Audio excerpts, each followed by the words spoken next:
우리는 역사상 가장 중요한 시점을 지나고 있습니다. 하나님께서는 하나님의 일을 하시기 전에 사람을 준비시키셨음을 우리가 알고 있습니다. 하나님 말씀은 마지막 때에 대추수, 대부흥의 때가 있다고 분명히 예언하고 있습니다. 아멘. 하나님의 말씀이 그대로 성취될 것을 믿습니다. 예레미야 눈물은 잠자는 교회와 영혼을 깨우기 위해 노력하고 있습니다. 이 가슴 뛰는 일에 함께 하길 원하시는 분은 카카오 채널로 연락 주시기 바랍니다. 당신은 위대한 하나님의 사람입니다.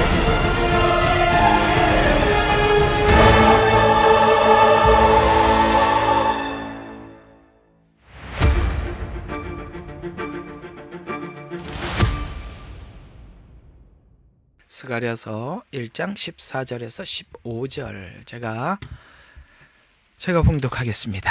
14, 15절. 그러므로 나와 이야기하는 천사가 내게 말하기를, 너는 부르짖어 말하기를, 만군의 주가 이같이 말하노라. 내가 예루살렘을 위하여 또 시온을 위하여, 질투를 합니다.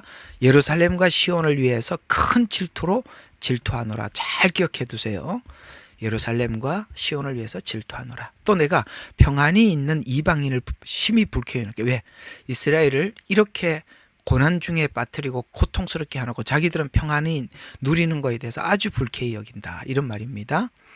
이는 내가 조금만 불쾌히 여겼다면 그들이 고난을 가중시켰음이라. 아멘. 자, 여기까지입니다. 이제 하나님께서는 이스라엘에게 하신 언약대로 마음에 하나님의 언약을 새기게 하실 것입니다. 하나님께서, 우리가 하나님을 믿는 믿음은 우리가 하나님 앞에 부족하고 우리가 하나님 앞에 실패해도 하나님이 우리와 언약한 언약은 변함이 없다는 사실을 우리가 믿는 믿음 안에서 하나님을 믿는 것입니다. 그러면 우리가 어떻게 하느냐에 따라서 하나님께서 그 언약을 취소하거나 변경을 하느냐, 하나님 그렇게 하지 않으세요. 왜냐하면 이게 원래 처음부터 언약할 때부터, 언약에 대한 이야기를 좀 하겠습니다. 언약을 알아야 믿음이 생겨요. 하나님께서 이스라엘 백성들에게 그러니까 하나님께서 구원을 처음으로 언약한 언약식이 뭐냐면, 언약식을 한 게 아까 낮에 말씀드렸던 것처럼 그 아브라함, 창세기 15장에 아브라함에게 한 약속이, 그게 하나님께서 사실 아브라함은 인류의 대표자예요. 그러니까 우리 모두에게 언약을 할 때 아브라함에게 어떤 이러하면 내가 언약을 지켜줄 것이다, 이렇게 한 게 아니라 원래 언약을 그렇게 하려고 아브라함은 시작을 했어요. 하나님과 아브라함이 함께 언약식을 하려고 기다렸단 말이에요. 근데 아무리 기다려도 하나님이 불이 임하지를 않으니까 그냥 아브라함이 잠시 조는 사이에 하나님의 불이 쪼갠 고기 사이로 지나가더라. 그러니까 그때 재물 사이로 하나님은 혼자 언약해서 지나갔다, 이런 말씀이거든요. 그건 아브라함에게 언약한 아브라함 한 사람이 아니라 아브라함은 온 인류의 대표자예요. 그러니까 하나님이 원래 구원을 우리에게 약속을 했을 때는 네가 실패하면 아브라함을 갈아치우고 다른 아브라함을 세우고 이렇게 아예 그럴 마음 자체가 없었다는 거예요. 하나님께서 일방적으로 약속을 하셨고 약속을 계속 지켜나가는 것을 아브라함은 그의 생애 속에서 계속 체험하는 겁니다. 실패했는데도 하나님께서 되돌려 놓고, 저기 사라를 빼앗기고 왔는데도 되찾아주고, 하가를 통해서 이스마엘을 낳았는데도 하나님이 여전히 낳지 못하는 사라에게 태를 여셔서 출생을 시켰습니다. 이 과정 속에서 하나님의 신실하심을 아브라함은 보게 되었고 하나님을 믿게 되었다는 거예요. 우리가 믿는 것은 하나님께서 우리 보고 믿음을 만들어 와서 믿어라라고, 네가 믿는 마음을 가지고 와서 믿어라는 게 아니라 하나님께서 우리에게 믿을 수밖에 없도록, 믿도록 우리의 생애 속에 계속 하나님의 언약이 변함없이 신실하게 쭉 이어가는 것을 우리가 경험하면서 하나님을 더더욱 믿어져 가는 겁니다. 그러니까 하나님을 진정으로 믿고 하나님을 의지하는 사람들에게는 어떤 간증이 있느냐면, 하나님은 나에게 이런 언약을 약속을 해주셨는데, 우리는 성경의 수많은 언약들에 대해서 우리 마음에 믿음이 있어요. 그런데 우리가 그 믿음을 준 만큼이나 우리가 신실하게 그 믿음을 표현했냐? 그렇지 못한 게 우리는 대부분인데, 우리의 간증이 뭐냐면 그럼에도 불구하고 끊임없이 하나님은 신실하시더라는 거예요. 우리가 우리 생애 속에서 계속 체험하는 부분이 하나님의 언약에 대해서 변함없이 신실함에 대해서 우리는 항상 경험하는 겁니다. 우리가 신앙생활이 누적된 만큼 그것만 남아있는 거예요. 그래서 우리가 더더욱 하나님을 믿는 믿음에 대해서 움직이지 않고 완벽해져 가는 겁니다. 그게 아브라함의 22장 이야기예요. 이삭을 드렸던 사건이. 하나님을 믿어 의심치 않았다. 믿음이 생기려면 상대방에 대한 의심이 없어져야 돼. 그죠? 내가 상대방에 대한 믿고 싶은데 의심 때문에 못 믿는 거 아니겠어요? 그러니까 의심이 없어져야 되는데, 그 의심이 왜 없어지느냐면 하나님의 변함없는 사랑, 변함없는 약속을 지키심을 우리 생애 속에서 보는 거예요. 전 여러분 각 개개인에게 이걸 증거하고 우리 한번 간증을 하자 그러면 할 이야기들이 얼마나 많겠습니까? 제 생애 속에서도 너무나도 많아서 그거를 꺼내놓으려고 그러면 설교만큼이나 많으니까 아예 안 꺼내놓는 거지. 얼마나 많겠어요. 그 하나님께서 처음 부르시고 이 정말 말도 안 되는 이런 부족한 인간을 하나님이 빚어 가셔서 오늘 이르게 하셔서 그 하나님에 대해서 이 믿음을 가지게 되기까지 누가 이 믿음을 내 안에서 내가 만들어냈겠습니까? 아니요.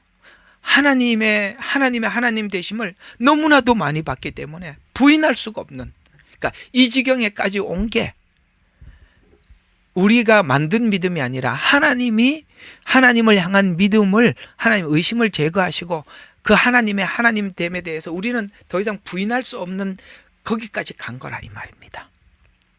결국은 하나님께서 지금 이스라엘 백성들의 생애를 보면은, 그의 그 모든 역사들을 보면 그렇지 않습니까? 이스라엘의 역사는 하나님께서 꼭 이스라엘의 역사를 이야기할 때마다 이 지렁이 같은 야곱아 이렇게 야단을 치세요. 정말 지렁이 같은 야곱이에요. 딱 네가 야곱이나 이스라엘 역사나 똑같다는 거예요.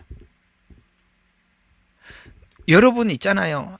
살면서 만난 사람들 중에 야곱 같은 사람들은 진짜 진절머리가 나는 사람들이에요. 좋으세요? 여러분 야곱 좋아하세요? 나는 야곱 같은 사람 만날까 봐 무서워 죽겠어요. 항상 자기 중심이고 완벽하게 자기 중심, 지 거밖에 몰라. 어떻게 하든지 남의 거 속여서라도 자기 거 만들고 마는, 참 그거 우리가 봐도 너무너무 꼴불견이잖아요. 그런데 결국은 하나님이 야곱을 뒤집어 버리잖아요. 그 뒤집어짐에 야곱에 무슨 선한 게 있겠어요? 야곱이 뒤집어진 건 하나님께서 아브라함에게 약속하신 신실함 때문에 된 거예요. 다윗의 후손들 왕들을 보면은 그 왕들도 너무너무 엉망진창이 많은데도 하나님이 항상 얘기하는 게 다윗과 하신 언약을 생각하사, 이 말이 항상 먼저 나오는 거예요. 그러니까 무슨 뜻이냐? 하나님은 네가 잘하면이라는 조건이 없다는 거예요. 내가 너하고 약속한 약속 때문에 신실하게 그 약속은 이루어간다 라는 것이 지금 이스라엘 전 역사를 보면 야곱과 같은 역사인데 말라기에 가서 기가 차게 끝나잖아요. 기가 막히게 끝나잖아요. 내가 너를 지금까지 사랑했다. 나라니까 언제 어떻게 사랑했는데요. 이렇게 말을 하니 야, 난 정말 이스라엘을 갈아치우고 그래도 좀 괜찮은 민족을 내가 다시 시작해야 되겠다.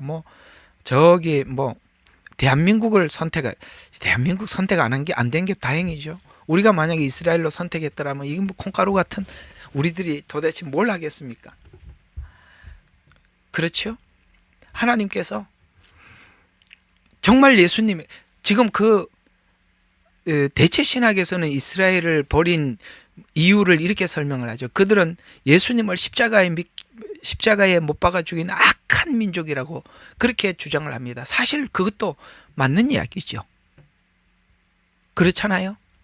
예. 예수님을 십자가에 못 박아 죽인 아주 악독한, 그러면 더 이상 하나님께서 내 아들을 죽인 그 민족을 하나님께서 등을 지고 돌아서셔야 되는데, 오늘 여기 스가랴서 쭉 보면, 제가 오늘 스가랴서 이제 들어가려고 이 말을 하는 거예요. 스가랴서를 보면 하나님의 사랑이 어떻게 남아 있는지를 설명하고 있어요. 저렇게 지금도 하나님에 대해서 하나님을 부인한다는 것, 그들이 하나님을 부인하지는 않지만 예수님을 부인한다는 것은 하나님의 전부를 부인하는 것과 같은 건데, 그런 이스라엘을 향해서 하나님이 뭐가 남아있냐? 질투가 남아있다는 거예요. 질투. 오늘 주제가 뭐라고요? 질투. 마지막 7년 환란은 뭐냐? 하나님의 질투의 사랑이 마지막으로 표현되는 겁니다.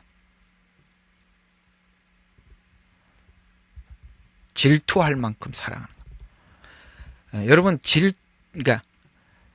질투가 없는 사랑은 사랑하는 만큼 질투가 강하죠. 질투는 사랑의 반대말이지만, 사랑의 반대말이 아니라 사랑과 같은 말이죠. 맞죠? 사랑하는 사람이 다른 사람을 사랑하고 있다는 것에 대해서 아무 감정이 없다면 그건 사랑하는 게 아니죠. 그래서 오늘은 하나님의 질투에 대한 이야기를 합니다. 이거 이제 에레미야서 이거는 좀 넘어가고요. 자, 그래서 13절 14절 오늘 보면 천사가 대답하면서 이렇게 내가 예루살렘을 위하여 시온을 위하여서 큰 질투로 질투하노라 이렇게 말씀하고 있는. 그래서 7년 환란이 뭐냐를, 7년 환란의 성격이 뭐냐를 스가랴서가 설명하고 있는데, 7년 환란의 성격은 하나님의 사랑을 질투라는 표현으로 바꾼 거예요. 그러니까 사랑이라는 표현보다는, 평범한 표현보다는 이 질투라는 표현을 씀으로 인해서 하나님의 사랑이 강렬함을 표현해 주고 있는 거예요. 강렬함을. 그러면 이 질투라는 뜻이 뭐냐? 누구도 빼앗기고 싶지 않는, 홀로 독점하고픈, 이런 뜻이에요. 내 사랑을 누구에게 빼앗기고 싶지 않은, 그리고 그 사랑을 나만 독점하고 싶은, 이런 뜻이라 이 말입니다. 그러면 하나님이 이스라엘을 얼마나 사랑했는지, 하나님이 이스라엘을 어떻게 사랑했느냐라고 물었을 때 하나님이 세상을 이처럼 사랑하사 독생자를 주셨으니 이렇게 답했다 그랬죠. 그러니까 아들을 줄 만큼 사랑한 이스라엘이에요. 아들을 줄 만큼 사랑한 저와 여러분이라 이 말이에요. 이 사랑을 하나님께서 누군가가 와서 독점하고 싶은, 그러니까 우리를 하나님이 독점하고 싶은데 누가 와서 슬슬 뺏어 가려 그러면,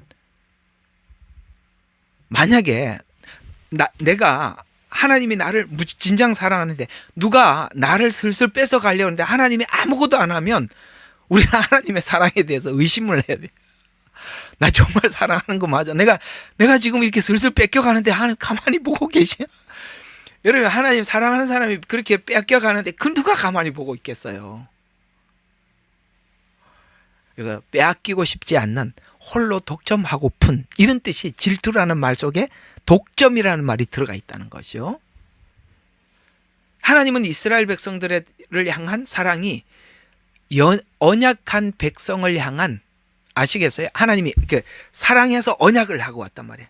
이걸 알려면 저번에 또 한번 간단하게 정리를 한번 해드리면, 이스라엘의, 그러니까 하나님께서는 구원이라는 이야기를 할 때는 무슨 절기니 뭐 제사니 이런 것을 통해서는 피 흘림이 뭐고 용서가 뭐고, 하나님 앞 예수님이 피를 흘린 게 뭔지, 십자가의 은혜가 뭔지, 이런 걸 설명하는데 집중해 있어요. 제사로는 그게 뭐냐, 왜 예수님의 피를 흘려야만 죄 사함을 받느냐를 설명하는데, 소제, 번제, 속건제, 속죄제, 위임제, 이런, 그러니까 죄의 용서가 뭔지를 설명하기 위해서 제사가 있어요. 근데 그걸 무슨 제사를 드리니 이스라엘 딸, 그게 아니라 이 말이에요.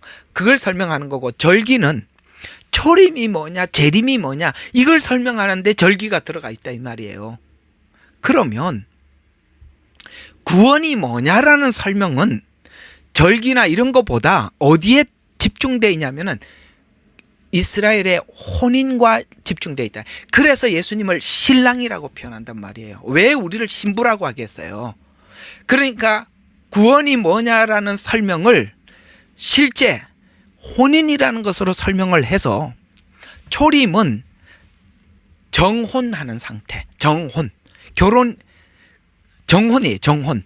그러나 이스라엘은 정혼을 할 때 신랑이 찾아와서 사랑을 고백하면, 신부가 신랑의 사랑을 받아들이면 정혼이 성립되는 건데요, 이스라엘은 결혼식보다 정혼식을 훨씬 더 중요하게 여깁니다. 그리고 정혼을 한 것은 결혼을 한 것과 신랑은 같은 의미로 생각한다 이 말이에요. 주님께서 이 땅에 오셔서 피 흘려 죽으심에 대해서 우리가 예수 그리스도를 내 구주로 영접하고, 그건 신랑의 사랑을 우리가 받아들이는 거예요. 하나님의 은혜를 받아들이는 거예요. 그러면은 예수님께서는 지창금을 우리에게 지불하고 가는데, 그 지창금이 십자가의 피 흘림이라는 거예요. 이럴 만큼 사랑을 표현해 주고 갔다는 거예요. 그러면 한 가지 남았죠. 우리는 신부된 자로서 신랑을 기다리고 있는데, 신랑이 가면서 부탁한 게 있잖아요. 그렇죠? 거룩하라고. 그래서 우리는 이 거룩으로 우리가 예수님 오실 날을 준비하는 것이고, 그리고 뭘 준비하라는 것을 신부는요 알게 돼 있어요. 알게 돼 있다고요. 뭘 준비해야 되는지, 내 안에 지금 준비해야 될 게 뭔지도 안단 말이에요. 그러니까 이런 감각이 훨씬 중요한데, 하나님께서 나에게 뭘 준비하라고 하셨는지, 내가 뭘 준비해야 되는지를 아는 감각이 구원에서 교리를 설명한 것보다 훨씬 중요한데, 이런 이해는 없고, 이렇게 하면 구원 받는다 카더라만 남아있으면, 그 요새 국회 가면 카더라 말 많이 하더만, 카더라로 이렇게 다 가짜 소문아요. 카더라 이게 구원이 아니라, 아시겠어요? 신랑과 신부는 교감하게 되어 있어요. 사랑하는 사람하고 어떻게 교감이 없고 감정이 없겠어요? 우리는 하나님께서 우리를 십자가에 죽으신 이 죽음이 얼마나 질투하는 사랑인지 안다 이 말이에요. 누구에게도 뺏기고 싶지 않고 하나님은 우리를 독점하고 싶은 거예요. 그래서 전부 희생을, 자기의 그걸 다 신부인한테 다 보여주고 간 거예요. 자기 생명을 내놓고 보여주고 간 게 초림이라 이 말이에요. 우리는 재림만 남았는데, 재림에 예수님께서 이 땅에 오시는 날짜는 아버지가 가라는 날 오는 거야. 아들이 몰라요. 예? 가짜들이 전부 다 예수님과, 내가 기도해 보니까 하나님 며칠 날 언제쯤 간다고 카더라, 다 가짜예요. 예수님도 모르고 성령님도 모르고 아무도 몰라요. 하나님만 알게 되어 있어요. 그래서 구원은 어떤 것보다 결혼이라는 주제로 설명을 하고 있다. 결혼은 신랑과 신부 안에 당연히 교감이 있는 거예요. 신부도 신랑을 사랑하고 그러니까 신부도 신랑을 사랑하고 신랑도 신부를 사랑하는 거예요. 그러니까 신랑이 신부를 사랑한 사랑을 먼저 신부가 받았고 그 사랑을 올려보니까 이 교감이 당연히 있는 거예요. 그래서 신랑이 어디를 가든지 따라가는 거예요. 우리는 알죠. 신랑이 어디가 있는지. 신랑 어디 가 계세요? 내가 처소를 준비하러 가노니 처소가 준비되면 나 있는 곳에 너희도 있게 하리라. 지금 저와 여러분과 살 집을 준비하고 계시잖아요. 그래서 하나님은 예수님이 이 땅에 오셔서 정언한 거예요. 그게 이스라엘에는 언약이라는 말로 나오는 거예요. 이스라엘과도 그렇게 정언을 했단 말이에요.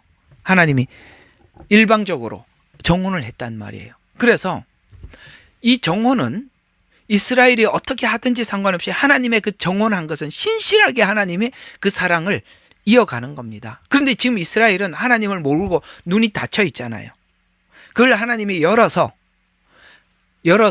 은혜를 입혀주는 날이 온다니. 그게 그 날이 오면 새 언약을 네 마음속에 줄 것이. 이게 에레미야 31장 아까 그거예요. 근데 오늘 그냥 넘어갔어요. 자, 그래서 하나님의 자기 백성을 향한 질투와 열심이 신실함으로 나타나는 것이 7년 환란의 성격이다.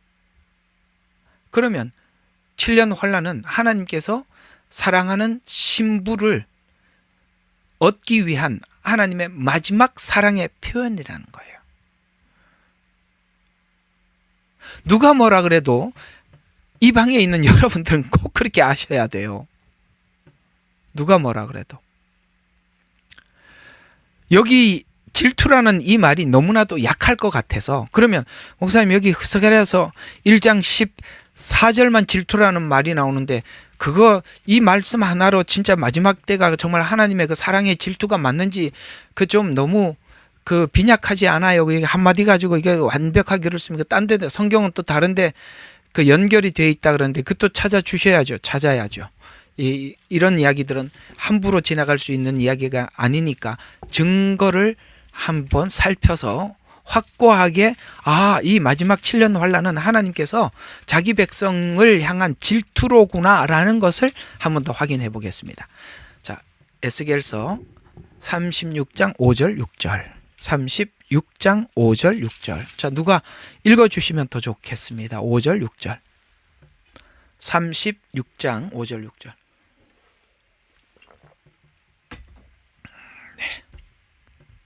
그러므로 주 하나님이 이같이 말하노라. 내가 내 질투의 불로 이방의 잔류자와 온 이두메에게 확실히 말하였나니 그들은 온통 그들 마음의 기쁨과 멸시하는 마음으로 내 땅을 그들의 소유로 정하여 약탈물로 삼기 위해 내던졌도다. 그러므로 이스라엘 땅에 관하여 예언하고 산들과 작은 산들과 강들과 골짜기들에게 말하라. 주 하나님이 이같이 말하노라. 보라, 내가 내 질투와 분노로 말하였나니 이는 너희가 이방의 수치를 당하였습니다. 아멘. 아멘. 자, 보세요. 여기 질투라는 말이 나오면서 뭐라고 이야기해? 불로 이방의 잔류자들을 확실하게 하겠다. 그죠? 왜냐하면 마음으로 내 땅을 그들의 소유로 정하여 약탈물. 그러니까 이건 이두메가 누구냐면 에돔을 이야기하는 거거든요. 에돔이 바빌론의 포로로 잡혀갈 때 너무너무 좋아했어요. 왜 좋아했냐면 저것들 잡혀가면 저 땅은 우리 땅이다 이러고 앉아 있었던 거예요. 근데 이 에돔이 누구죠? 에서의 후손이잖아요. 에서는 또 누굽니까? 야곱의 형이잖아요. 희한하죠.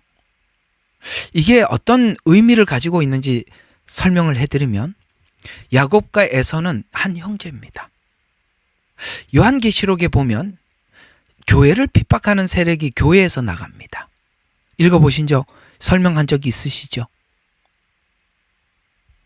마지막 때 누가 누구를 핍박하는지 아시겠습니까? 에돔이 가장 야곱을, 이스라엘을 핍박했습니다. 형제지요.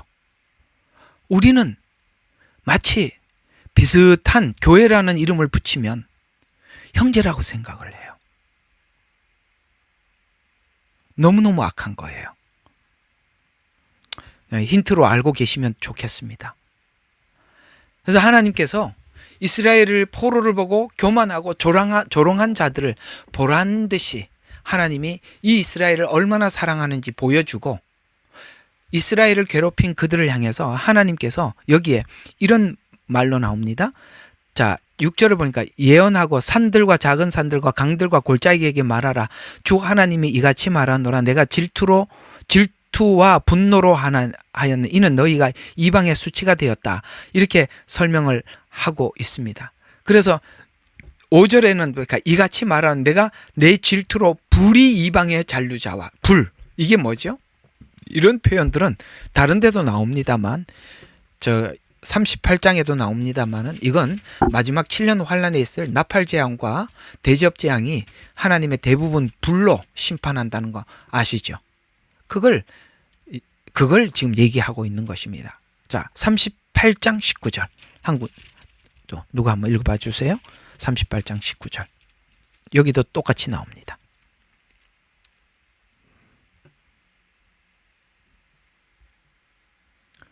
(38장 19절)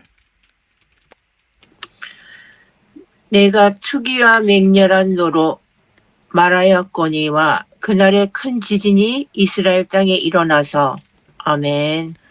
아, 예, 38장 19절. 아, 38장. 예, 8절. 예. 고개의 심판이라서 저희가 옛날 성경이라서요. 아, 그렇군요. 19절. 죄송합니다. 예, 19절. 예. 자, 제가 한번 그러면은 킹제임스로 읽어드리겠습니다. 내가 내 질투와 여기 질투가 또 나오죠. 내 진노와 불 속에서 말하였나니 그날에는 이스라엘 땅에 반드시 큰 진동 이게 지진을 이야기하는 겁니다. 그러니까 이게 다 어디 나오죠? 요한계시록에 지진이 있고 불이 떨어지고 그런 것들이죠.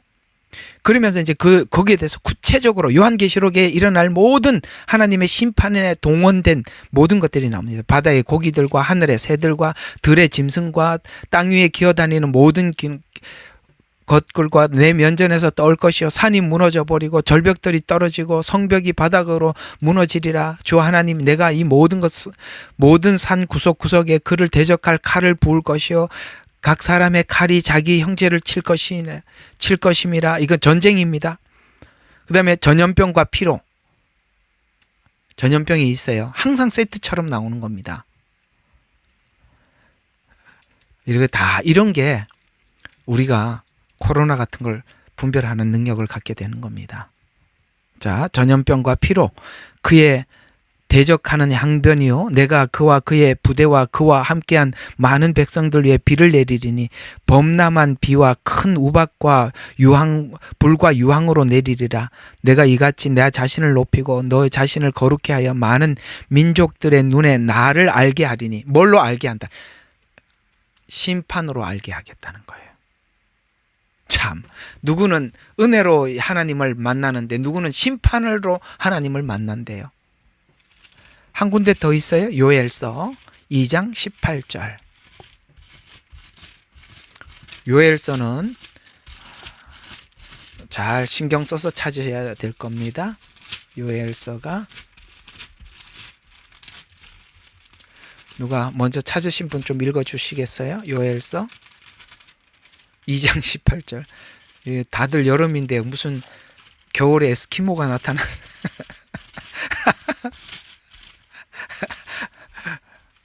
요엘서 2장 18절 누가 좀 찾아보세요. 예, 2장 18절. 그때에 주께서 그의 땅을 위해 질투하시며 그의 백성을 불쌍히 여기시리니. 아멘. 아멘. 그렇죠? 이건 이제 지금 요엘서는 에돔 심판에 관한 메시지거든요. 그러니까 하나님께서 그 에돔은 이스라엘이 망하기를 원하는, 이스라엘에게 악을 행했던 대표자, 에돔뿐만 아니라 그와 같은 모든 나라들, 이런 뜻이 되는 겁니다. 지금 그 에돔은 저기 요르단 지역을 이야기하고 있습니다.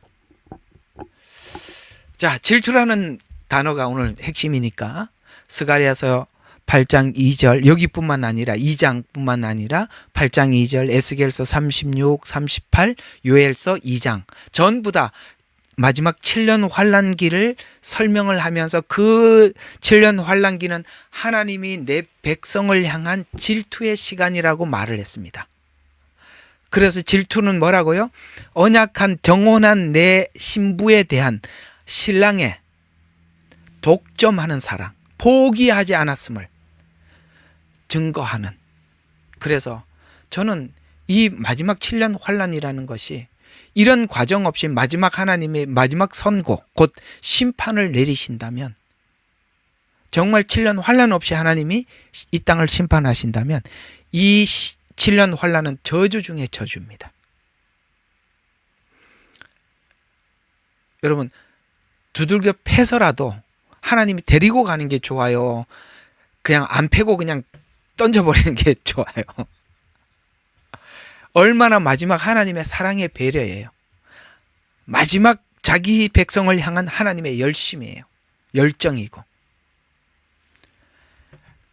이 모든 지금 하나님의 질투라는 이 개념을 가지고 로마서 11장이 쓴 겁니다. 이거 11장 여러 번 했지만 오늘 이 질투라는 개념을 가지고 다시 한번 이 본문을 보면 야, 이게 그거구나 하고 딱 와닿아요. 질투라는 관점을 가지고 딱 보세요. 그리하여 온 이스라엘이 구원을 받으리. 이거는 항상 그랬죠. 대속죄일이라고 기억하라 그랬죠.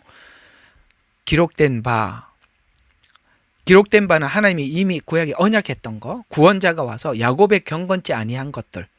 이 야곱의 경건치 아니한 것은 이스라엘이 지금 하나님의 그 은혜를 받아들이지 못하는 어떤 이유들이 몇 가지가 있는 것. 그 중에 가장 몇 가지가 있어요. 율법을 따르는 것, 우상 숭배하는 것. 구약에는 끊임없이 우상 숭배하는 것 때문에 하나님을 거부했잖아요. 신약에 와서는 왜 예수님을 거부했냐? 자기들은 율법을 지키기 때문에 은혜가 필요 없다고 해서 거부했잖아요. 그러니까 구약에는 끊임없이 우상 숭배가 하나님을 거부하게 하고 신약에 와서는 자기들의 율법이 예수님을 거부하게 했어요. 그걸 경건치 아니한 것들이라고 표현한 거예요. 이걸 주석을 할 수 있어야 돼요. 이런 말에는 경건치 아니하는 것들 쓱 지나가면 안 되고 그게 뭔지 싹 여러분들 머릿속에 지나가야 된단 말이에요. 그러니까 율법, 우상 숭배 기억해두라 이 말이에요. 그러면 이는 내가, 제일 중요한 거는 내가예요. 너희가 하는 게 아니라 내가 그들의 죄를 없앨 때에 그들에 대한 나의 언약이 이것이다. 그게 하나님이 했던 언약이 이거구나라는 걸 알게 되는데 언약이 이것임이라 함과 같으니 복음에 관하여서는 그들이 너희로 인하여 원수가 되었으나 너희는 여기 지금 로마서니까 이방인을 이야기하는 겁니다. 그렇죠? 복음에 관해서는 그들이 너희와 원수가 되었으나 선택에 있어서는 그들의 조상으로 인하여 사랑받는 자들이라. 복음에 있어서는 우리가 혜택을 받지만 선택, 그 언약에 있어서는 하나님의 사랑을 받았다. 그러면은 하나님이 사랑을 준 그들에게 언약한 그들을 버리겠느냐? 처음에 여러분 로마서 9장이 그렇게 시작한 거 아시죠? 하나님께서 이스라엘을 버리겠느냐? 결코 그럴 수 없느니라. 왜? 하나님의 속성이 그게 아니라는 거예요. 그래서 조상들로부터 사랑받는 자들, 그건 무슨 말이에요? 하나님이 언약했던 아브라함과 했던 언약이 변함이 없다.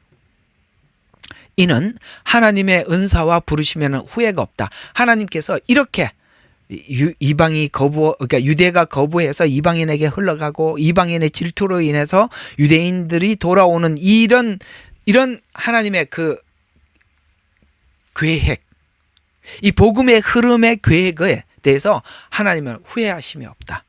이런 말이에요. 후회가 없다. 지나간 때에는 하나님을 믿지 아니하였더니 이는 그들이 믿지 아니함으로 자비를 얻었느니라. 누가? 이스라엘이. 그러니까 이방인이. 그들 때문에 너희가 자비를 얻었고 이 자비가 또 다시 이스라엘에게 흘러갈 것이다. 왜? 이스라엘이 잘해서가 아니라 다시 한번 뭐라고요? 하나님이 약속한 약속이 변함이 없어서. 자, 구원을 결혼이라는 제도를 통해서 설명을 하고 있다고 말씀을 드렸죠.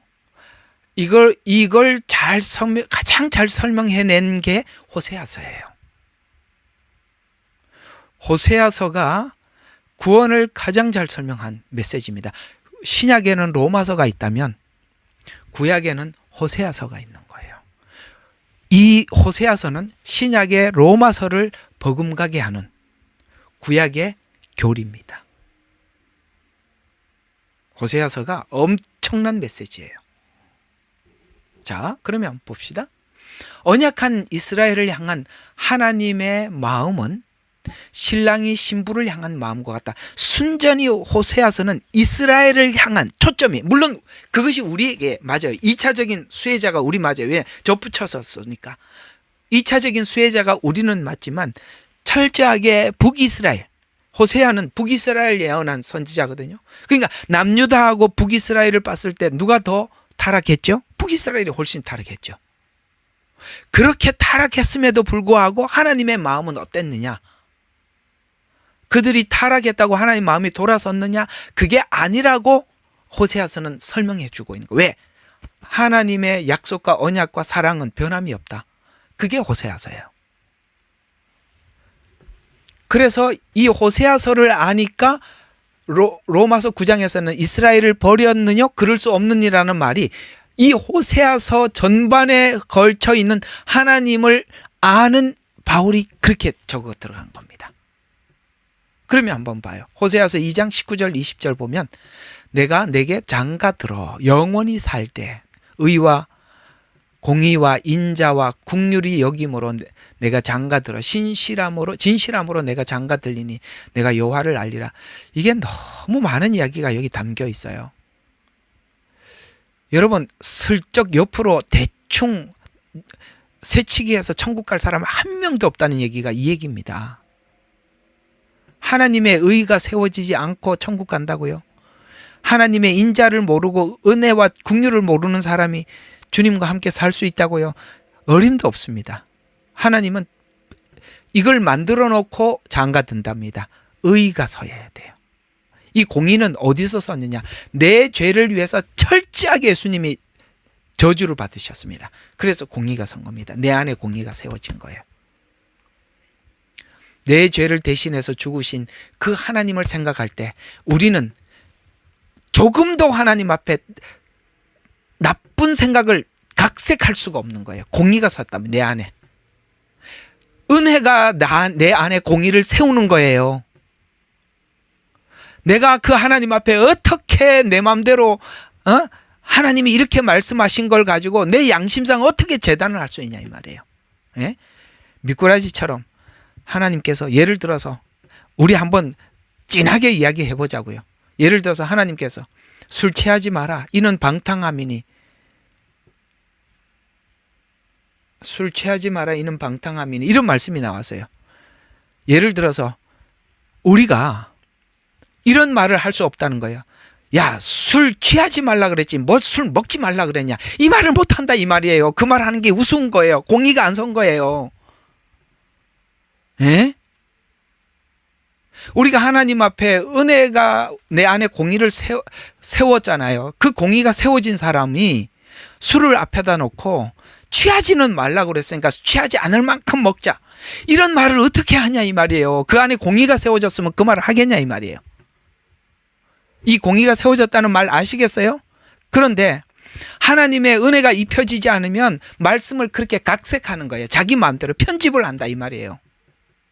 그 말씀을 편집하는 이유는 공의가 안 세워져서 그러는 거예요. 공의가 안 세워진 것은 예수님께서 내 죄를 철저하게 십자가에 못 박아 죽기 위해서 어떤 고통을 당하셨는지 모르기 때문에 공의가 안 세워진 거예요. 예? 거짓말도 필요에 따라서 하고요. 그러는 거예요. 공의가 안 세워져서. 그래서 공의와 또 인자와 국률은 뭡니까? 끈이 무한한 사랑이지 않습니까? 우리는 공의가 있어요. 공의가 함께 뭐와 함께 인자와 국률이 그 공의를 이루는 거예요. 낮에 설명한 것처럼 은혜가 율법을 완성한다 이 말이에요. 여기 공의는 율법을 의미한다면 인자와 국률은 그 받은 은혜가 공의를 세운다는 거예요. 같은 말이에요. 그래서 이걸 해서 장가를 들어 진실함으로 내가 장가 들리니 내가 여호와를 알리라. 내가 그런 하나님이라는 것을 네가 알 거라는 말이에요. 내가 그런 하나님이라는 것을 네가 알 것이다. 그래서 의와 공의로 징벌은 하지만 인자와 긍휼이 여기는 마음으로 내가 장가를 들어서 공의와 긍휼을 동시에 경험한 이스라엘은 드디어 말라기에서 질문했던 언제 어떻게 사랑했는데요가 그냥 언제 어떻게 사랑했는데요라는 질문이 그냥 눈물이 쏟아질 정도로 확 열리는 시간이 마지막 7년 환란 때 눈이 열린다는 거예요. 이게 스가랴서 이야기입니다. 호세아서 11장 8절과 9절에도 사랑하는 이를 향한 마음을 묘사하고 있는데요.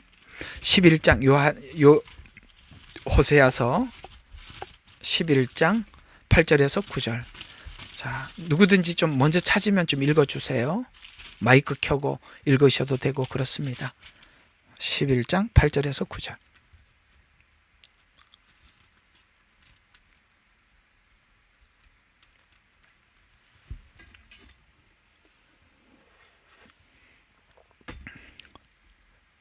제가 해요? 제가 하겠습니다. 자, 예, 하나님께서 하나님의 마음을 이렇게 표현하였습니다. 에브라임아 내가 너를 어찌 포기하겠느냐? 이스라엘아 내가 어찌 너를 내어주겠느냐? 여기서 있는 이제 에브라임은 북이스라엘을 대표할 때 에브라임이라는 표현을 씁니다. 이제 그렇게 참고 삼아 알고 두시면 돼요. 이게 북이스라엘 향해 예언한 거라 그러죠.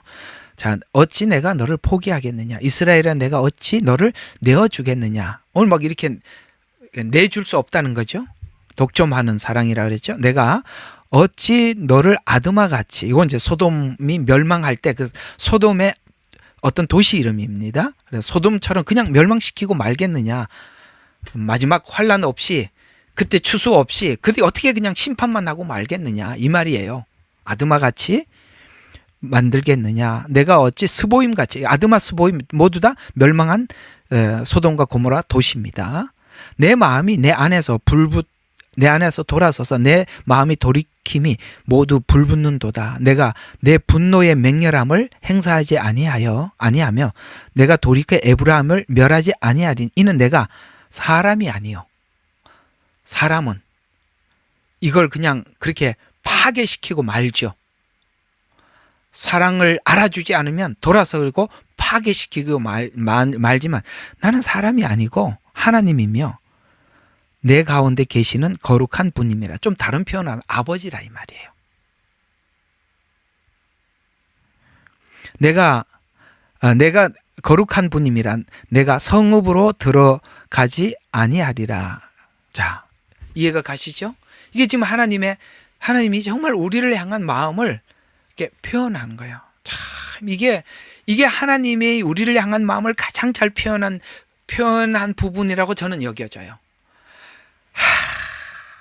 가슴을 치면서 내가 어떻게 하겠느냐?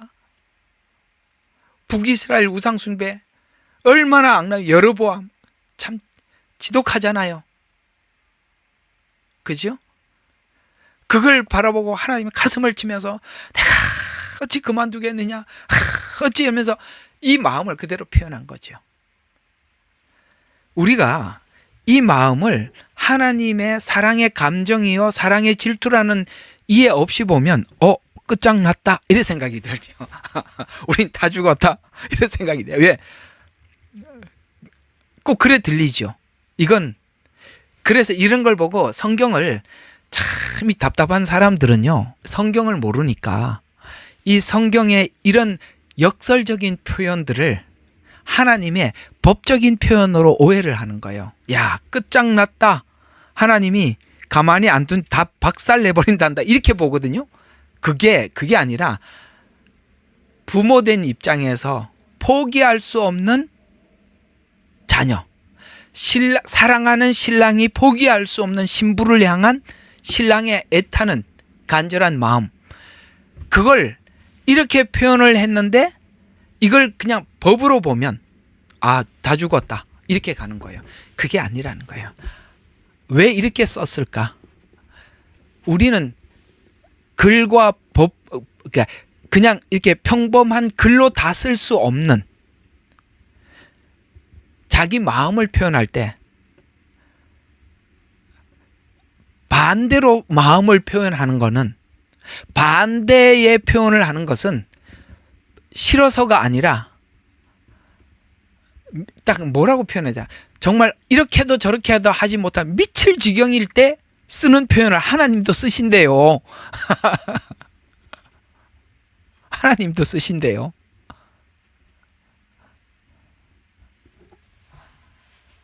사람 지으심을 한탄하사, 와, 다 죽었네가 아니라 하나님 마음이 그만큼 정말 딱 다른 말로 미칠 지경이라는 뜻이에요. 사람 지음을 한탄하사.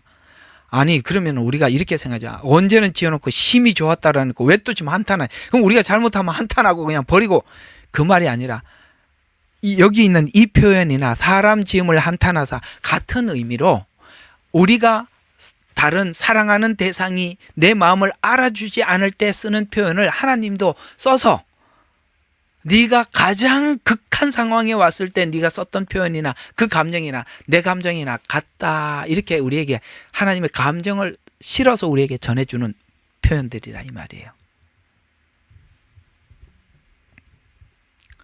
그 질투가 이 마지막 7년이라는 환란의 시기를 준비하고 이스라엘을 추수할 것이다. 이것이 호세아의 국률과 스가랴서의 공의의 심판 사이에 경험하는 이스라엘이 겪을 것. 그래서 이스라엘은 스가랴 8가지 환상에서 이제 십자가가 사건이 우리들에게 어떤 사건이었습니까? 라는 것이 이스라엘에게는 이 8가지 환상, 여기 지금 스가랴에서는 8가지 환상을 쭉 설명을 해놨거든요. 이 환상처럼 이스라엘은 십자가 사건이 이 사건이었다라고 이해하게 될 것이라고 이야기하는 게 8 환상 이야기예요. 복음이 뭡니까? 예수님이 나에게 누굽니까? 라는 질문을 8가지 환상을 통해서 이게 복음이다, 이게 바로 너희들을 위해서 십자가에 죽으신 결과다라고 설명해 주는 거예요. 환상이. 야, 이 환상이 이제 무슨 이야기를 하려고 하는지 방향이 딱 섰죠. 이쪽에서 보면 이스라엘이 마지막 눈이 열려서 뭘 보는지를 설명해 주는 거예요. 뭘 볼까? 그래서 이게 8가지 환상 짧게 오늘 이야기하고 마치도록 하겠습니다. 해야 돼요. 그래서 14절 하나만이라도 해야 돼요. 안 그러면 14절 미완성으로 남으면 안 되니까. 원래 15절까지 하려고 그랬는데 여기까지밖에 못 하는데, 자, 8가지 환상이 짤막하게 정리를 해드리면, 마지막 때 이스라엘에게 예수님 그리스도에 관한 복음이 어떻게 열릴 것이냐. 자, 여기 보니까 돌아다니는 말, 북쪽으로 남쪽으로 갔던 말 이해했죠? 자, 이 말의 환상은 뭐냐면, 세상은 죄로 가득해 평안해 보이지만 죄가 관영해서, 딱 어디하고 똑같아요. 그러니까 노아 시대 때 죄가 관영함을 보았고, 이렇게 했죠. 관영함을 보았고, 소돔과 고모라의 죄가 관영함을 보았고, 똑같이 말들이 뭐를 의미한다? 아, 평범해 보이지만 죄가 관영해서 심판해가 되었음을, 이스라엘 심판의 때가 되었을 때 이방인에게는 이제 때가 찼다 이 말이에요. 더 이상 이들은 이 복음에 대한 이제는 거부하는, 그러니까 그래서 이 말 환상이 그걸 이야기하는데, 그때 이제는 이스라엘을 국률이 여기신다. 로마서 그 얘기잖아요. 이방인의 때가 끝나면 이스라엘 눈이 열까, 같은 이야기예요. 말을 두루 다닌다는 것은 그 이야기를 이야기하는 거예요. 그래서 하나님께서 마지막 심판의 때를 정하는 것도 이 말들이 순찰하고 돌아와서 보고를 하고 하듯이, 하나님의 정확하게 때가 되었을 때 하나님 시작할 것이다, 이런 뜻이 되는 것입니다. 뭘 절기를 가지고 며칠 날이니 이런 거 잡지 말고 하나님이 정하신다고요. 하나님이. 예? 주님은 그들이 이야기하는 절기 그날 오려고 그래도 더 안 올 겁니다.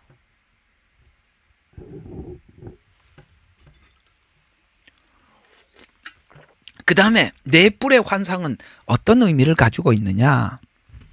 그 다음 보이는 게 네 뿔의 환상이 나와요. 그건 뭐냐면 이스라엘 백성들이 AD 70년에 흩어졌잖아요. 그들을 흩은 열국의 권세들, 그걸 십자가에서 꺾으신다. 하나님은 하나님의 백성들을 통해서 하나님의 어떤 일하심을 온 인류에게 보이기를 원하는데, 하나님께서는, 사단의 세력은 하나님의 일하심을 사람들이 보지 못하도록 이스라엘을 흩어서, 그것이 성경에는 하나님께서 흩어지실 것을 예언을 했지만, 이 이스라엘을 흩기 위해서 네 뿔은 권세예요. 나라를 의미하는 거예요. 이게 지금 요한계시록에 뿔이 나오잖아요. 10뿔. 같은 뿔이라 이 말이에요. 뿔은 권세를 의미하니까, 나라를 의미하고 권세를 의미하고 권세를 가진 어떤 왕을 의미하고 그런 이야기예요. 그래서 이스라엘 백성들, 하나님의 백성을 흩은 열국의 권세를 십자가에 꺾었음을 알게 된다. 그래서 사단의 권세가 십자가에서 꺾여졌다는 것을 눈이 열려서, 야, 이미 우리가 2000년 전에 오셨던 예수님께서 십자가에서 사단의 권세를 꺾으셨구나라고 마지막 종말의 유대인들은 그 눈이 열릴 것이다. 세 번째 환상은 청량줄 환상으로서 하나님이 친히 이스라엘의 불과 성곽이 되어서 이스라엘을 지킨 것을 그들이 보게 될 것이다. 이게 유브라데 전쟁, 아마겟돈 전쟁, 이 모든 전쟁에 하나님이 지켜주시잖아요. 그래서 유브라데 전쟁은 이스라엘이 하나님께서 그들에게 지혜와 용맹을 주셔서 이기게 하시고, 그 다음에 7년 환란이 끝나고 난 뒤에 아마겟돈 전쟁은 예수님께서 재림함으로써 승리하게 하시고, 마지막 천년 왕국이 끝나고 난 뒤에 곡과 마곡의 전쟁은 하나님이 하늘에서 불을 내려서 하나님의 백성들을 불과 성곽이 되어서 지켜주심을 그들이 보게 될 것이다. 그들이 평상시 이해하고 있던 것처럼 이 성막 안에 하나님이 임하고 하나님의 임재한 그곳에 누구도 접근하지 못하고 하나님께서 약속한 대로 자신들을 보호하는 것을 보게 될 것이다. 청량줄 환상.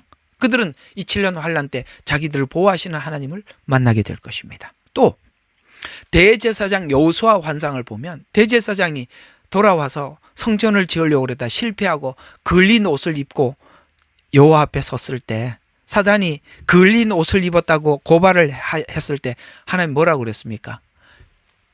그 더럽혀진 옷을 벗겨버리고 흰 옷을 입혀주셨잖아요. 이건 뭘 이야기하느냐? 그 유대인들이 지금까지 율법으로 의롭게 얻기 위해서, 의를 얻기 위해서 그렇게 노력한 그 실패한 의 아닙니까? 아시죠? 율법으로 이렇게 될 수 없다고 우리 말씀을 드렸잖아요. 그걸 드디어 벗겨서 예수 그리스도의 옷을 입힘으로써, 우리 스스로는 의롭게 될 수가 없었던 것을 예수님으로 우리가 의롭게 되었구나라는 로마서 복음이 열린다 이 말이에요. 예? 눈이 열리니까 이게 보이더라는 거예요. 마지막 때 이걸 열어주시는 거예요, 이스라엘에게. 순금 등대와 두 감람나무 환상은 뭘 이야기하느냐? 성막에 보면 제사장이 아침 저녁으로 들어가서 상번제를 드렸어요. 거기에 뭐가 있어요? 거기에 기름을 부어서 아침 저녁으로 기름을 부어서 7 촛대에 불이 항상 빛이 나게 했어요. 그건 사람이 보여야 돼. 이게 율법이라는 거예요. 사람이 해야 돼요. 그러나 순금 등대, 이 감람나무, 두 감람나무가 거기서 기름을 계속 짜서 자동으로 흘러 이 촛대에 불이 비춰. 이 7 촛대는 7 교회를 이야기하는데, 7 교회는 성령님이 오셔서 하나님의 나라의 빛을 비치더라는 거예요. 그래서 이방 교회가 왜 이렇게 세워졌느냐? 성령님이 임하셔서, 성령님이 일하셔서 하나님의 교회가 세워지었다는 것을 드디어 이스라엘이 하나님의 성령이 오셔서 구원하시고 성령이 오셔서 교회에 운영하시는 것을 그때 드디어 눈이 열린다. 지금 어떤 눈이 열리는지 지금 설명해 주고 있는 거예요. 임재하는 성령. 사도들이 그걸 봤죠. 예수님을 영접한 사람들에게 성령이 임재하는 것을 보듯이 이제 이스라엘이 하나님의 영이 구약에는 필요에 따라 역사해서 지나갔지만 성령님이 우리 마음속에 임재함을 그들의 눈이 열려서 보게 될 것이다. 마지막 때 이게 다 열리는 거예요. 우리가 열린 게 그들이 똑같이 열리는 거예요. 우리는 이게 다 열려 있지만 이 사람들은 이게 안 열려 있거든요. 날아가는 두루마리 환상. 이들에게 하나님 뭘 보여주시느냐? 온 땅의 죄를 드러내는 율법의 저주. 이 두루마리는 안에 있는 율법을 이야기하는 거예요. 두루마리 안에 글이 있는데 그 글이 율법이라 이 말이에요. 그래서 온 땅의 죄를 드러내는 율법의 저주를 주님께서 담당하셨음을 알게 해준다. 그래서 두루마리가 확 날아가 버리고 없어져 버리는 거예요. 그들에게 그 부담이 되고 그들에게 짐이 되었던 두루마리가 날아가 버리는 거예요. 오늘 말씀드렸죠. 우리가 구원을 받는데 율법이 몽학 선생의 역할을 하고 폐기되었다고 날아가 버린단 말이에요. 의롭게 되기 위해서는 날아가 버리고 은혜 안에서 율법을 완성하는, 오늘 설명했으니까 낮 설명하고 저녁 설명하고 다 매칭이 되는 거예요. 그 다음에 에바 속 여인 환상이 또 나와요. 이 사람들이 이게 또 열려. 이게 뭐냐면 이 에바 속에 있는 여인이 그걸 죄악의 그 어떤 통이 그걸 그 에바 속에 있는 여인이 그 뭐냐 이걸 아이고 이렇게 성격이 급해가지고 그거를 담아가지고 박스로 담아가지고 날아가지고 바벨론에 갖다 버리는 거야. 죄의 원산지 사단의 세력 그들에게 모든 죄를 다 뒤집어 바벨론. 그래서 마지막 요한계시록 보니까 바벨론이 멸망하잖아요. 죄의 그것은 마귀의 처소요 소굴이요. 그 얘기예요. 예수님 십자가에서 한 게 뭡니까? 이 모든 죄의 근원을 박살내 버렸잖아요. 그게 처음부터 뭐라 그랬습니까?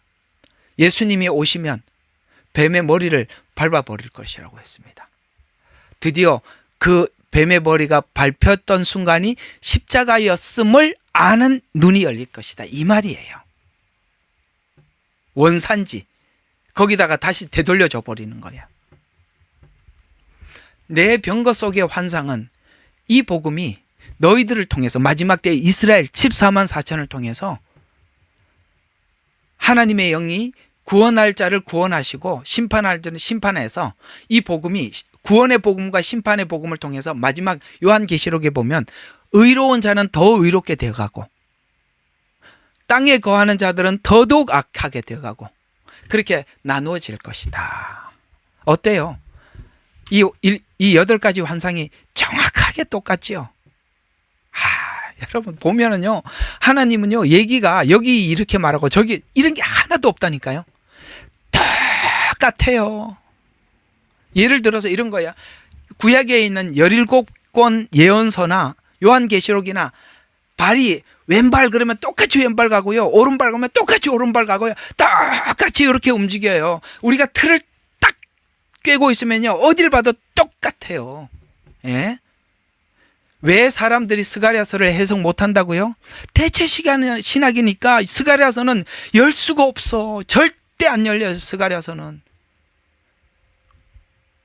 그래서 아무리 요한계시록을 설명을 하더라도 이 구약에 있는 17권의 예언서와 연결되지 않으면 그냥 듣지 마세요.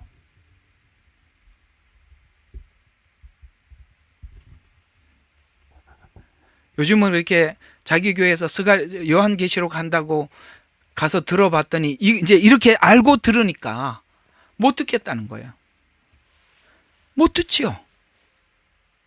안 맞는 거 안 맞을 때는 억지로 갖다 끼워 맞추고 신빙성이 없어. 끼워 맞추는 것도 그건 좀 이해가 되게 설명을 해줘야지. 그냥 억지로 끼워 맞추는 눈에 보이잖아요. 자, 그러면 이 뒤늦게 복음을 알게 된 이스라엘의 회개와 눈물에 대해서 이들이 이게 지금 8가지 환상이 이게 이제 눈이 이렇게 열린다 그랬잖아요. 이게 열리고 난 뒤에 이스라엘은요 엄청나게 뒤집어지는 거예요. 그냥 예를 들어서 지금 우리가 교회에서 부흥해 갖고 막 회개하고 이게 유가 아니에요. 어느 정도 뒤집어지는지 한번 봅시다. 12장 10절 보세요. 또 내가 다윗의 집과 예루살렘의 거민에, 아까 그랬죠. 하나님께서 예루살렘 성에, 야곱의 집이라고 그랬잖아요. 다윗의 집과, 이거 왜 다윗의 집이라고 했을까요? 언약의 후손. 예루살렘 거민들을 위해 은혜의 간구의 영을 부어주리라. 그리하면 그들은 그들을 찔렀던 나를 볼 것이며, 드디어 초림의 예수님을 자기들이 찔렀음을 보게 된다, 이 말이에요.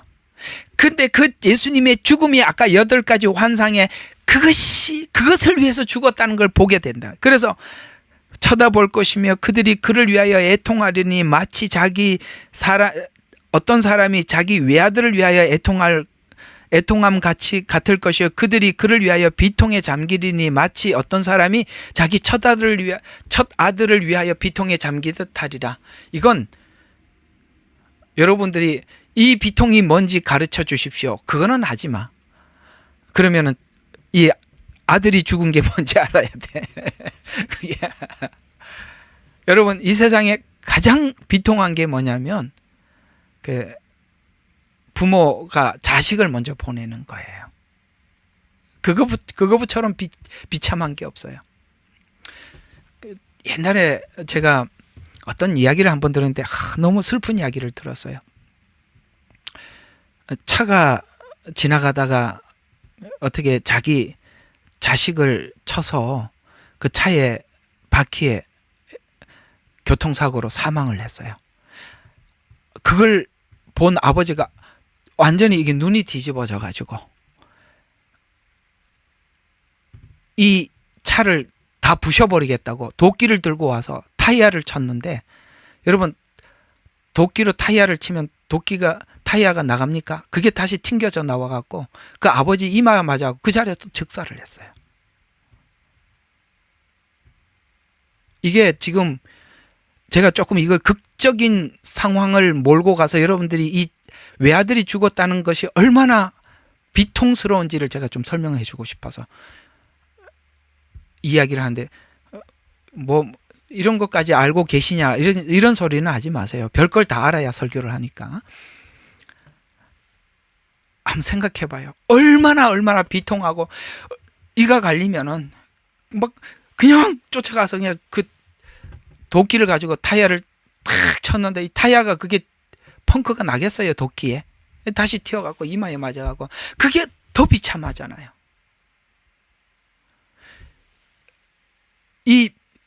이들의 회개는요, 우리가 보통 부흥회 해갖고 사람들이 엉엉 울고 회개, 이거 비교가 안 되는 거예요.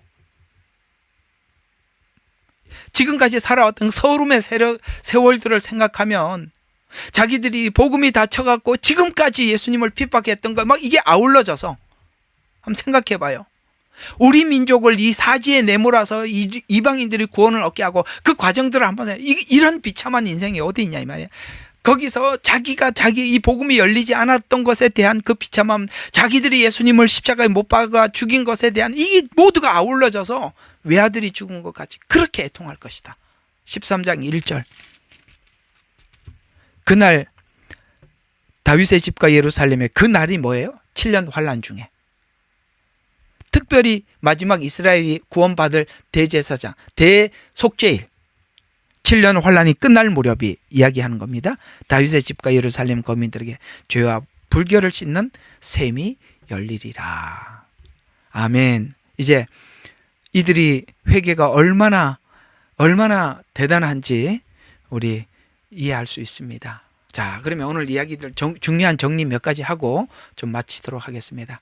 스가랴서를 기본 바탕으로 두고 그 다음에 요한계시록의 서두는 이 요한계시록의 첫 1, 2장 특별히 1장에서 나오는 이 이야기들을 스가랴서의 메시지를 대부분이 인용해서 요한계시록을 썼어요. 자, 그러면 유대인들이 글을 쓸 때는 가장 앞에 결론을 설정을 해놓고 마지막에 다시 한번 입증하고 과정을 중간에 쓴다 그랬죠. 여러 번 말씀드렸습니다. 그렇죠? 그래서 성경을 보기 위해서는 가장 중요한 부분이 앞장이라 그랬습니다. 1장이라고 그랬습니다. 우리는 요한계시록 1장이 모든 이 요한계시록의 성격이 뭔지를 설명해 주는데, 요한계시록 1장에서 인용한 게 대부분이 전부 다 스가랴서를 인용했다는 거예요. 무슨 뜻이냐? 스가랴서에서 요한계시록의 성격을 알고 요한계시록을 보라는 거예요. 그래서 스가랴서를 그대로 인용했다, 이런 이야기가 되는 겁니다. 하려니 시간이 많이 걸릴 것 같고 어떡하죠? 해요? 말아요? 해요? 뭐 화면 켠 사람이 하라 그랬으면 제 책임 아니니까 자, 하겠습니다. 자, 스가랴서 1장 7절, 요한계시록 1장 7절. 자, 이렇게 빨리빨리 한번 봅시다. 야, 이게 요한계시록이 바로 이 성격으로 봐야 되는구나 라고 우리가 딱 이제 안경을 끼는 겁니다. 안경을 딱 끼고 요한계시록을 보는 겁니다. 자, 스가랴 1장 7절에서 했던 말씀을 이렇게 인용합니다. 1장 7절이니까 다리오 7 스가랴서 요한계시록 1장 7절에는 이렇게 이야기합니다. 자, 보라, 내가 구름들과 함께 오리리니. 자, 재림이죠.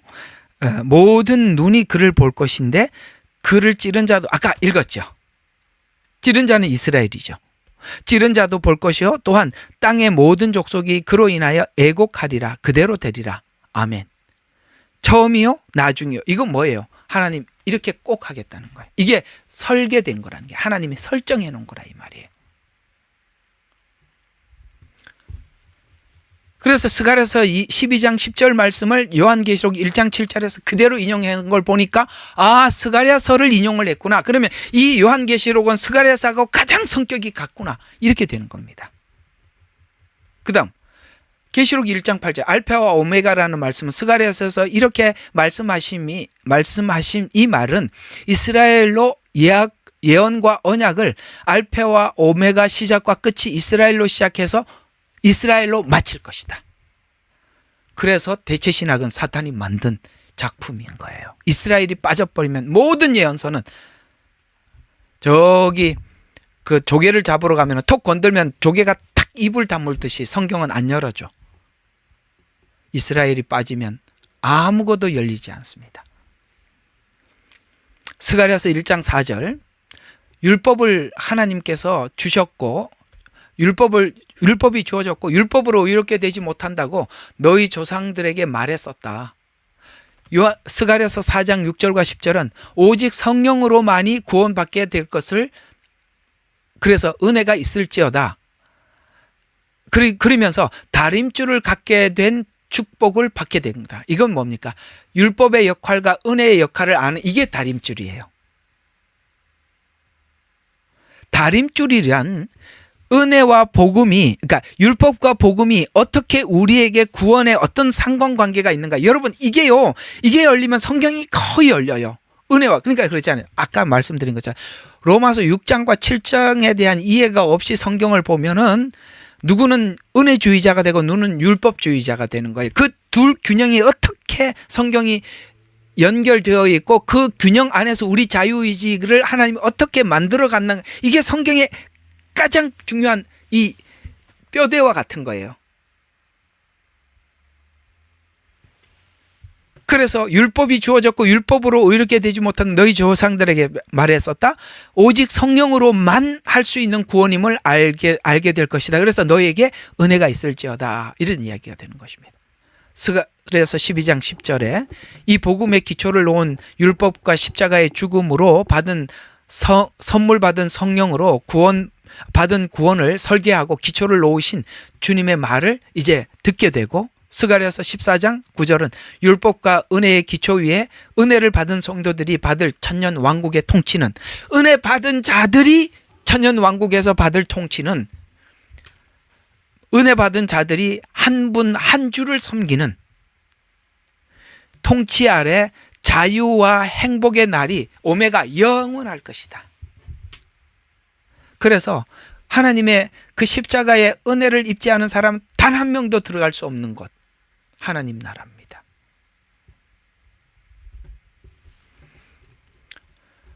자, 오늘은 14절 한 절만 여러분들과 함께 이렇게 말씀을 나누었습니다.